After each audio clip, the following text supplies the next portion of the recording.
Welcome to chapel. This is the fourth and final chapel that's hosted by the Department of Chemistry and Biochemistry this fall. In previous ones, you learned about water and about climate change and about energy. Today, we have a very special privilege of talking to, and I'm going to interview Professor Ken Piers. He is really the professor that taught your professors. He started at Calvin in 1968 and retired after 40 years, but has still been very active in the department and in many other ways, both teaching courses and leading seminars and the like. He's taught a lot of courses. He's an organic chemist officially, so he taught a lot of organic chemistry. He also taught environmental chemistry, quantitative chemistry, and a lot of general chemistry, including the course that brings many of you here today, Chem 103. So, he has long been a champion for sustainability. In many ways, he's been the inspiration for your professors, and I can definitely add myself to that. He is the person that I first learned a lot of this stuff that we've been trying to pass on to you this semester. So I think it's a great privilege for us to get a chance to hear from him and hear some of his views on this stuff. So if you would, help me welcome Professor Ken Piers. Thank you. So thank you for being here, Ken. Thank you for being willing to share with us. I'm gonna jump right in because we know we don't have a lot of time. I'm going to start with this question. How have your religious beliefs played a role in your interest in environmental issues? Yeah, that's a good question. I have to confess I'm more nervous this morning than I've ever been speaking publicly, so bear with me. But my religious beliefs, I've always had an appreciation for the Reformed emphasis on the three doctrines, creation, fall, and redemption. And in particular, the teaching about creation has been important to me. We read about the creation stories in Genesis 1 and 2. And in Genesis 1 and 2, we learn that humans have a special position in creation and with God, a position that no other creatures have. We learn that humans alone are capable of knowing the difference between good and evil. We learn about our relationship to the earth. And in particular, I want to just focus a moment on two verses. Probably you know them well. Genesis 1 verse 28, where God blesses the male and female that he made. And he says to them, and God blessed them and said to them, be fruitful and multiply and fill the earth and subdue it and have dominion over the fish of the sea, the birds of the air, and over every living thing that moves on the face of the earth. Now, when we look at those two verbs, subdue and have dominion, the Hebrew words, and I've learned this from colleagues at Calvin, I'm no Hebrew scholar, the Hebrew word for subdue is kabas. So we have to kabas the earth. Well, what does that mean? Well, the sense of kabas, if I've learned correctly, is to trample down, to have power over, to subdue. So it's a very strong verb. It seems to give humans permission to do a lot of things. And then the word for have dominion is rada, the Hebrew word, rada. So kabas and rada. Rada has to do with to rule and to control, to have authority over. So again, it places humans in a very strong position with respect to the earth. And often this position has been blamed, this teaching has been blamed for the human abuse of the earth, as though we can do anything we want with it. But in Genesis 2 verse 15, we read another verse that maybe is a little less well known. But in Genesis 2:15, this is a story of the Garden of Eden, and it says there, "And the Lord God took the man and put him in the Garden of Eden to work it and keep it." Now again, there are two verbs, work and keep. And the word work for Hebrew is shamar. And shamar has the sense of to till and to make fruitful and to cause the earth to flourish, that kind of thing. The other verb is abad, which means to keep, but it also has the sense of to care for and to nurture and to preserve. So those are the verbs in 2:15, which sort of flesh out, I think, how we are to exercise this authority that we are given in 128. So how are we to do that? It means to care for the earth. Well, this teaching I actually heard first from Professor David Warners in the biology department, and I've taken that to heart, and so that's been very formative for me. Good. So let's leave it at that. Okay, thank you. So you've made a lot of commitments because of what you take to heart there. You've made commitments to sustainability and other things. What are some of those commitments that you've done, and especially what are some of the dietary commitments? Yeah, when you talk about sustainability, we in America carry a big responsibility because we have a first world lifestyle. And a first world lifestyle uses resources at a tremendous rate. So when I started talking and teaching about sustainability and learning about it, a lot of it is self-taught stuff that I got from reading books. People immediately want to know, well, what are you doing, in your own life? So are you sort of walking your talk? Well, I wanted to walk my talk, and I've learned that one of the most consequential things that humans can do with respect to reducing their impact on the earth has to do with our diets, what we eat. It doesn't take any new laws or any rules.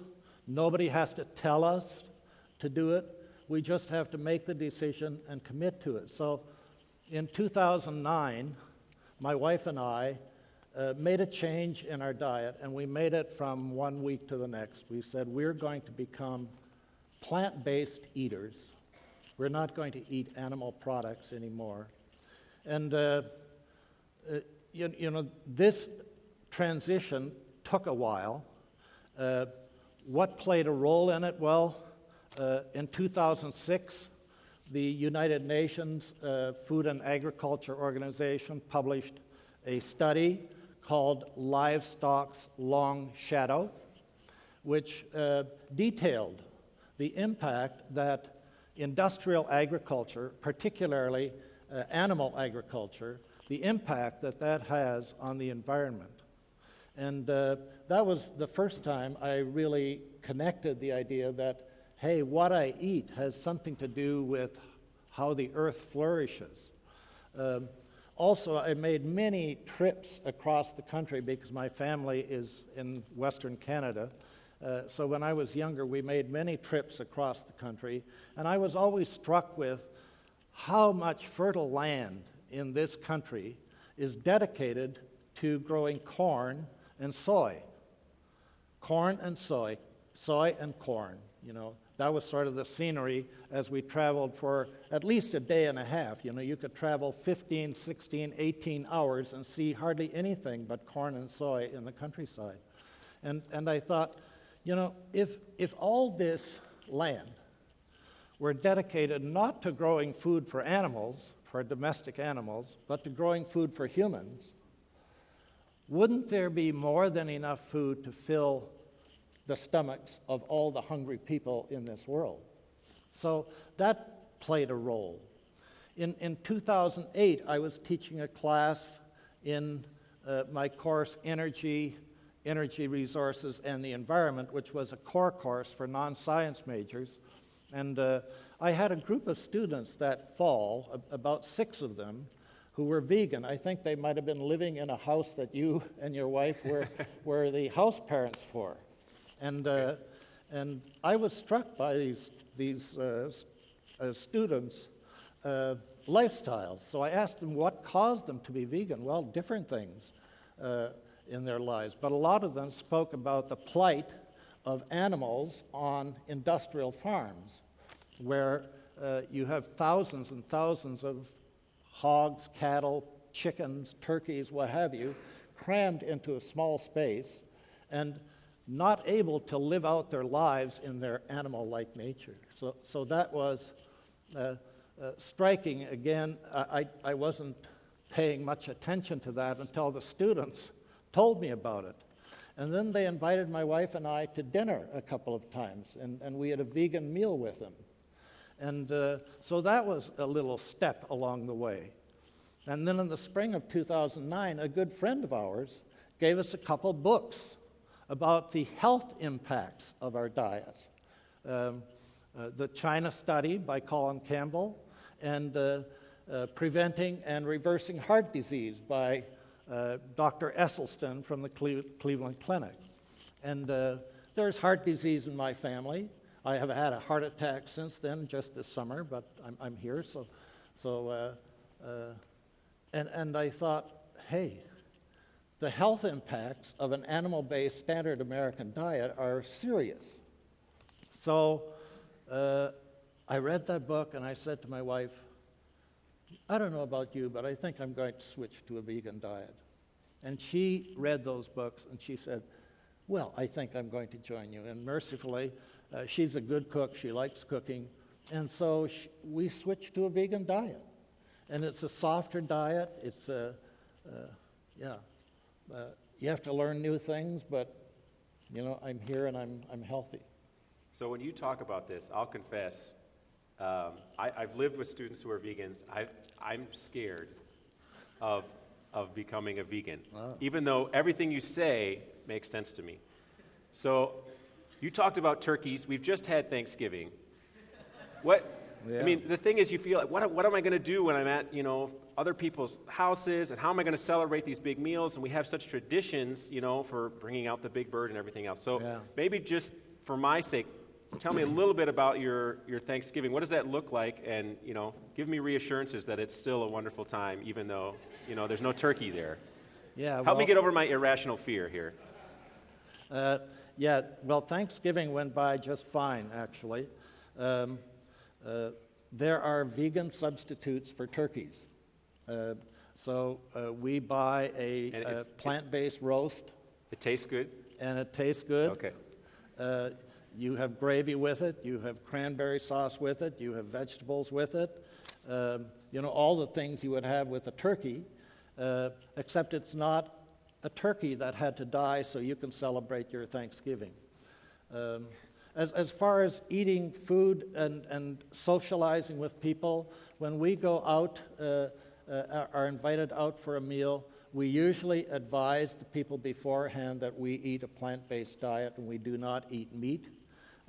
If it's just for a cup of coffee and something after church or wherever, and they serve us a piece of cake, we don't ask, does this cake have an egg in it? We just eat it, and we assume it could be vegan, so let's eat it. Don't ask, don't tell, Yeah. just eat it. Yeah. Okay. But if they serve you a piece of meat, this is not vegan. I can't even pretend it's vegan. So there are times when we just, say, it could be vegan, and we eat it. So cake may be vegan, steak not vegan. Right. Yeah. Okay. I want to ask you about some of the things, because I know that you have answers to this. What are some of the things you're doing now to help form a community that's committed to a sustainable future? Because we're thinking generations here. We're thinking there's people that come after us, children, grandchildren. And I know you're doing more than some of the personal decisions you've made. So I'd love to hear a little bit about that. We are looking at a future that in many ways looks grim. I do think that climate change is the big problem for the entire planet, despite what some people tell us. We need to get over climate denialism and say life with climate change is possible. And so what do? Well, I've been a part of Plaster Creek Stewards here at Calvin since it began, so I support that. But after I retired, I was looking for things to do, and I came across a national movement called the Citizens Climate Lobby, CCL. And they have a website. If you just Google Citizens Climate Lobby, you can find their website. But this organization, which now has well over 100,000 members in the U.S. and Canada and China and Australia, it's sort of international, but their whole program is to get governments around the world, but especially here in the U.S., to commit to putting a carbon tax on all fossil fuels. We call it a carbon fee, and that tax would rise over time. And then the money that's collected would be returned to citizens to do with, on an equal per capita basis, to do with what they see fit. So it's a proposal that doesn't tell people what to do, but it is a proposal that will steadily increase the costs of fossil fuels and fossil fuel-based goods. And eventually, we think people will make different choices about what they buy. So I've been active in that group, for the last 5 years now. I do a lot of speaking for it and presenting wherever I am invited. Another project that I'm very interested in is the Christian Reformed Church's Climate Witness Project, which is a denomination-wide. In fact, we have many churches that are not Christian Reformed churches that have joined the effort, but it's an effort to get churches to engage in education of members of the church, to encourage worship that focuses on creation care, and engages in advocacy projects about addressing the people who govern us, local, state, and federal, about the issues of climate change. So those two projects have been really close to me, and I give quite a bit of time to it. Well, and I would add that over decades, you have educated and brought awareness on a lot of these issues to a lot of people, and I think that's a big influence as well. As we wrap up, I would say you have a lot of wisdom and experience in these areas. I'm very thankful for it. What message would you like today's students to take from these 15, 20 minutes right now? I think the word I want to leave with you is hope. Hope. Not the college, but hope. Because climate change and addressing it and living your life seem like, in a way that helps address climate change, seems like a hugely impossible task.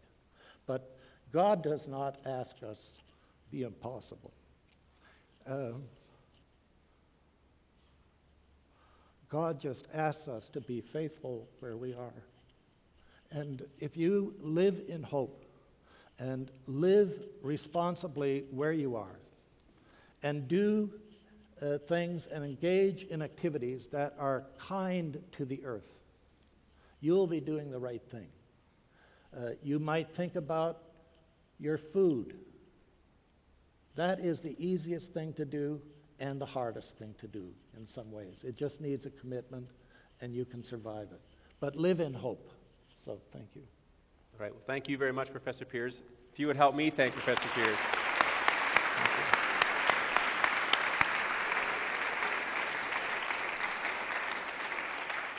I think more than anything, I wanted everyone here to see the sort of impact that one person can have over the course of their life, because I think Ken's had a great impact in a lot of positive ways. So I hope you've seen that today. Go in peace.